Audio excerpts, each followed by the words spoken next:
जामवंत जी की पुत्री जामवती के साथ। कहा द्वारका में एक सत्राजित नाम का व्यक्ति रहता था। उसके पास एक मणि थी जो 3 सेर सोना प्रतिदिन देती थी। एक बार भगवान को पता पड़ा तो भगवान ने कहा सत्राजित अब देखो ज्यादा कीमती सामान रहे तो उसमें दिमाग हटको रहे कि नहीं, कहीं गुम ना जाए। अब कोई ज्यादा सोना चांदी पहन के यहाँ बैठ जाए तो का कथा सुने, कोई पूछे बाद में, बार बार ध्यान जाए कहीं चली तो नहीं गई।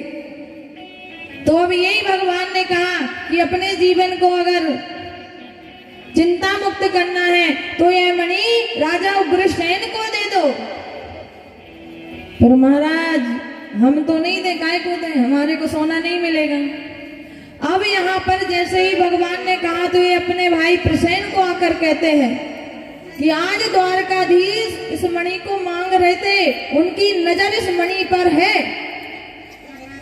जैसे कोई अगर किसी से कह दे कि भैया तेरे पास तो बड़ा अच्छा सामान है तो उसे यही लगे कि जिसकी तो नजर लग गई अब तुझे लेके ही छोड़े, बचा के रखियो। देखो कभी कभी तो भगवान से भी बड़ी चतुराई करते हैं हम। कहाँ एक व्यक्ति मूर्ति बनाता था, कलाकार था। एक बार यमराज जी उनके पास आए तो यमराज जी आए किस लिए, उन्हें लेके जाना है। अब उनको लगा कि हाय हाय यमराज जी तो हमें ले जाएंगे, क्योंकि लिस्ट तो लाए थे तो शुरू में उनका नाम था। इनको लगा कोई जादू करे जो नाम आगे से पीछे जाए। यमराज जी को कहते हैं महाराज देखो हमें चाय पीने की आदत है, हम भी पी लें तुम्हें भी पिला दे, उसके बाद हमें ले चलो। अब यमराज कहते पहला भक्त मिला जिसने चाय के लिए तो पूछा, हमें तो कोई पानी के लिए नहीं पूछे। तो यहाँ पर महाराज जैसे ही उसने चाय बनाई तो चाय में उसने नींद की गोली मिलाई। क्यों मिलाई, खुद तो ही ना पीना है जो सोना है। अब यहाँ उसने यमराज जी को लाके चाय पिला दी और थोड़ी देर के लिए यमराज जी तो बिल्कुल सो गए। अब इसने क्या किया, जो नाम पहले लिखा था उसको पट पट काट के नीचे लिख दिया। जाना पहले था अब नीचे। अब यहाँ यमराज जी जैसे ही सचेत हुए तो कहते हैं वाह वाह बड़ा अच्छा भक्त था, अरे पहली बार जीवन में मृत्यु लोक में किसी ने हमारा स्वागत किया। आज हम इतने प्रसन्न हैं कि तेरा नाम आगे है, आगे से शुरुआत नहीं पीछे से। आज हम पीछे से लेके जाएंगे। आप बताओ चतुराई में फंसे कि नहीं। तो कभी कभी महाराज जो हम ज्यादा चतुराई करें ना वहां में हमें ही फंस जाए। अब यहाँ सत्राजित भी बस यही सोच रहा है कि भगवान तो इस मणि पर नजर है। अपने भाई प्रसेन को कहा, प्रसेन ने कहा एक काम करो तुम ये मणि मुझे दे दो, मैं शिकार पे जा रहा हूँ अपने साथ ले जाता हूँ। महाराज प्रसेन ने ले ली और गले में पहन ली। अब ये गया शिकार खेलने तो इसका सामना होता है एक बाघ से। अब बताओ शेर मिले और छोड़ दे, नहीं छोड़े ना। अब यहाँ शेर ने इसको खा गए, बस इसके कुछ अवशेष बचे। अब उसे मणि से तो मतलब है नहीं है, वो तो बस इन्हें खा पी के निकल लिए। अब जहां तक जामवंत जी वहां आए और वह मणि उठाई और अपनी गुफा में ले गए।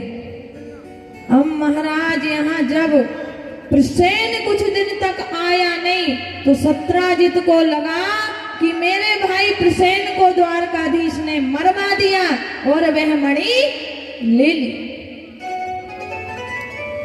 अब यहाँ कुछ दिन तक तो अपने आप संभाला, पर समस्या ये है कि ऐसी बातें पचा भी नहीं सके। बताओ अपने तक रख सके।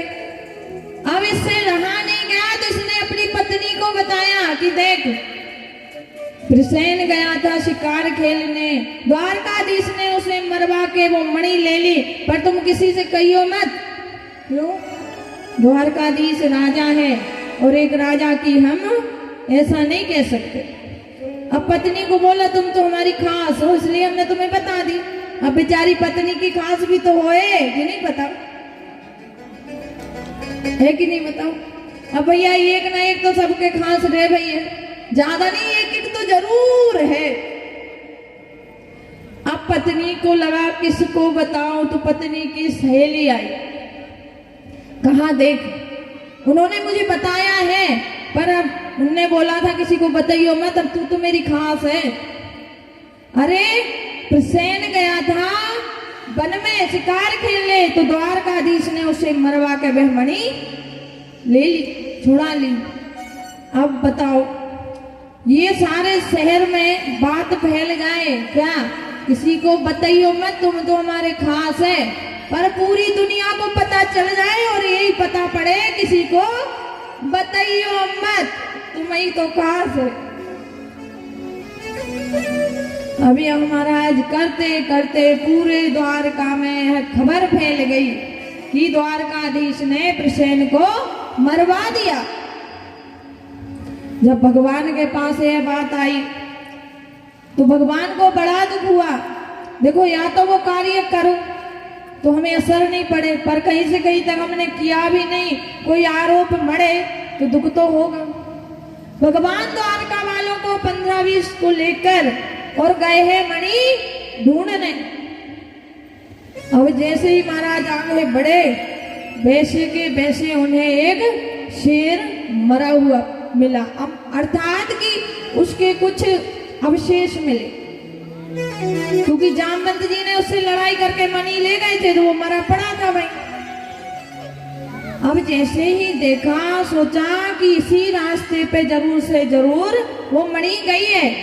भगवान आगे बढ़े तो एक बड़ी सुंदर गुफा दिखी।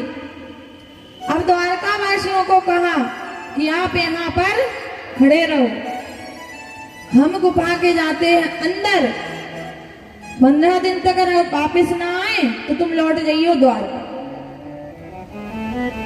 अब यहाँ पर द्वारका वाले खड़े हो गए। महाराज भगवान अंदर गए,